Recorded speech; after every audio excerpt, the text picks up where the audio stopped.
Well, hi, and welcome back to Trev's Travels by Narrowboat. Quiz time, fun time. This is going to be the last one in this current series of quizzes. I will announce the winner next week, all things being equal, and I get it all done. But here are the answers, first of all, to last week's question. We'll try and whip through these quite quickly. I'm going to do this a little bit different, as you can probably see already. You're just going to see me down in the corner, and I'm going to show you a trip I made in real time going to wind the boat to fill up with water.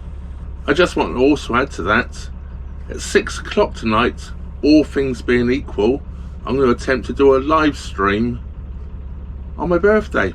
It's going to be a beer tasting live stream. What could go wrong with that? Just to let you know, actually the live stream is not going to happen tonight. I'm going to record it and it will go out on Saturday. I've just realised where I am. The internet's not that good and I don't think it will do a live stream. So I'm going to pre-record it and upload it for Saturday. It will be recorded today on my birthday. Right, let's get on with the answers to last week's quiz. I showed you a picture of a turreted footbridge, and I wanted to know the name of that footbridge, and it's got a 3-word name. And the actual real name, or the full name for that footbridge, is Drayton Manor Footbridge. A footbridge should be one word. So where you split the word up and made it into Drayton Footbridge or Drayton Turret Footbridge, we're actually technically incorrect.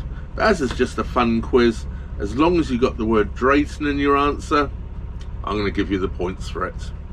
And then it was a glorious morning when I arrived at Curdworth Locks. What a beautiful view that was of Lock 1 at Curdworth Locks. And of course, Curdworth Lock Flight was the answer to number 2. I then showed you the pizza oven in the wall of the bridge. Yes, of course it's not a pizza oven. I don't know why somebody once asked me why there was pizza ovens in the bridges on our canals. But anyway, as most of you got that correctly, of course, it was for stop planks. It's where they store the stop planks to keep them dry for obviously stopping the water flow in the case of emergencies or repair work on the canal. And there's only one real tunnel on the Birmingham Fazeley Canal, and that is Curdworth Tunnel. There are a few places where you go under buildings, like going up Farmers Locks and places such alike, but they're not real tunnels. They're actually bridges or overpasses or whatever.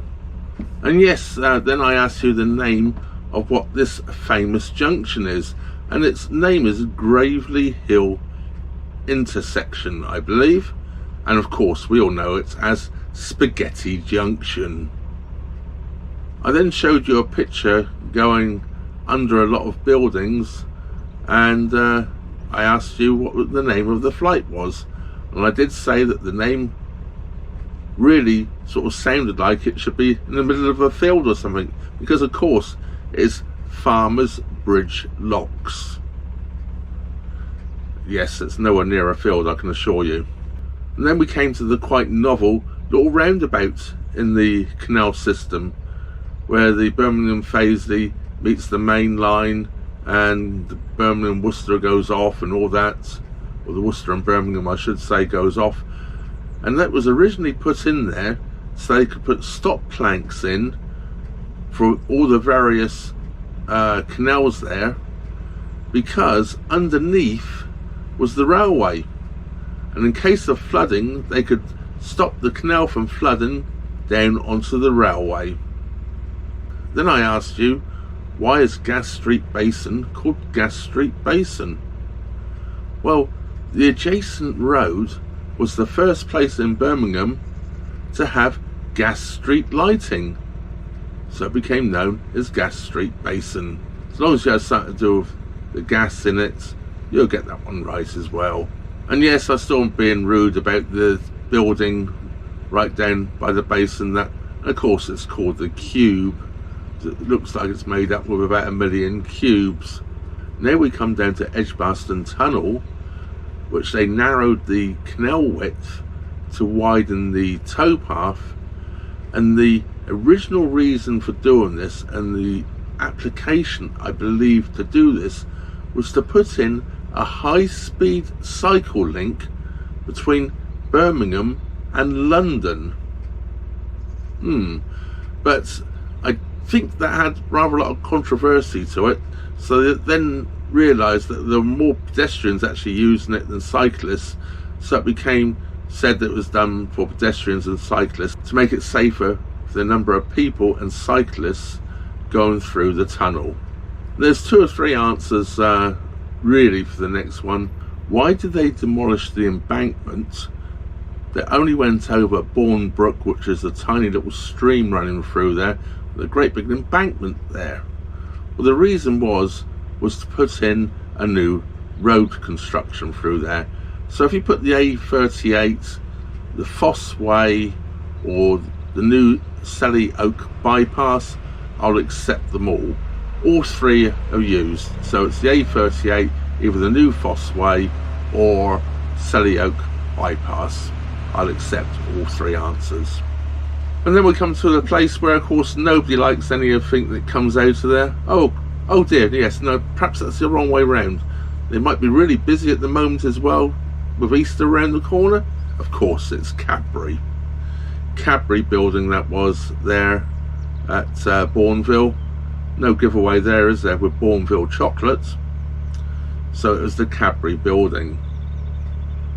And the bonus question, the answer was padlocks. There's padlocks all the way across that footbridge, which I believe is to do with lovers joining together or something and putting padlocks on the bridge. One day it will collapse, there's so many on there. Anyway, that was all the answers to last week's question. Hope you got them all right. Well, here are all the answers again from last week's quiz. If I've got anything wrong, please let me know in your emails and I will fix it before the end results come out.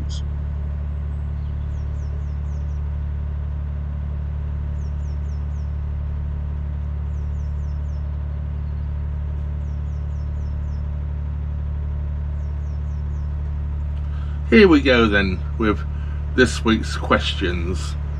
It might be a little bit different in places. Not all the questions are going to be about the canal. There's going to be a few questions thrown in about myself and my boat, just to make it a little bit different. So let's get on with the questions. After I leave Bourneville and I head on south on the Worcester and Birmingham Canal, I take a sharp left at Kings Norton Junction. Just after turning on to the North Stratford Canal here, you are met by a lock, which is an old stop lock. What unique feature is at this old stop lock? After going through this stop lock, quite shortly after, we come to a tunnel. What is the name of that tunnel? It's not a very long one. I believe it's the only tunnel I go through on the Stratford Canal. Now this question's more about me. I reach Shirley Drawbridge, which fortunately is in the up position. I do a little filming there, also by the Drawbridge pub, and as I go back to my boat, I get chased. What do I get chased by? I moor up at Hockley Heath for the night, and I walk into the village, and I come off the canal by the Wharf Inn. Almost dead opposite the Wharf Inn are 2 car dealerships. Very high-end car dealerships.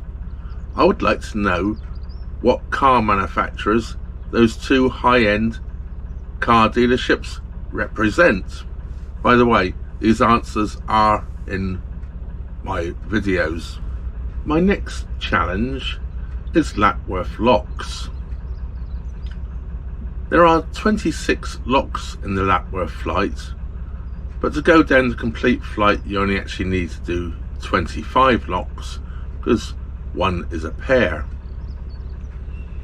But how many locks did I have to go down to reach the turn for the cutting between the Stratford Canal and the Grand Union Canal? I think it's just called the Link Canal. Can't actually really find any real name for that short cutting. But anyway, how many locks did I have to go down to make that turn to go onto the Grand Union Canal? I go through the link between the Stratford Canal and the Grand Union Canal and take a right heading south. I stop quite shortly after doing that turn at Bridge 63. What is the name of the pub near Bridge 63 on the Grand Union Canal? I carry on south down the Grand Union Canal and I come to a tunnel. I love tunnels, don't I? It is Shrewley Tunnel. Now, what is quite unusual about Shrewley Tunnel? I'll give you a little clue. There's more than one tunnel. At Bridge 56, this place has a similar name to a flight of locks. What rail station is at Bridge 56 if you wish to catch a train? Before approaching Warwick, we come to a huge flight of locks. Okay, it's Hatton locks, as you would all know. How many locks are there in the Hatton flight? And what is the rise or descent in feet of those locks? Another question on Hatton locks. In years gone by, the flight of locks was given the name Stairway to Heaven. Well, this would have only worked, of course, if you were locking up the opposite direction to what I was going. But why did the old boaters call it Stairway to Heaven? And it's got nothing to do with Led Zeppelin. Here's another question for those of you who have watched my videos. I stop in Warwick and I go to visit a famous place in Warwick. Why do I not go in to this famous place? I have camera in hand, but I decide not to visit. You tell me why I decided not to visit. And now for the last question in this quiz series. And it's one anyone that's watched some of my videos should probably know. And the question is this: what is the name of my boat? And what does the name mean? So it's a two-part question. Well, that just leaves me to say thank you very much for taking part in the quiz, everybody that's participated. Without you guys, it would have been a waste of my time. Been fun, I think, anyway. I've enjoyed putting the quizzes together, even if it has taken me hours and hours longer than I thought it would originally when I started doing it. I want to thank all my Patreon supporters and all of my PayPal supporters and everybody else that supports my channel in various other ways. Which brings me to the end of the video, of course, to say thank you very much for watching. Trevor out.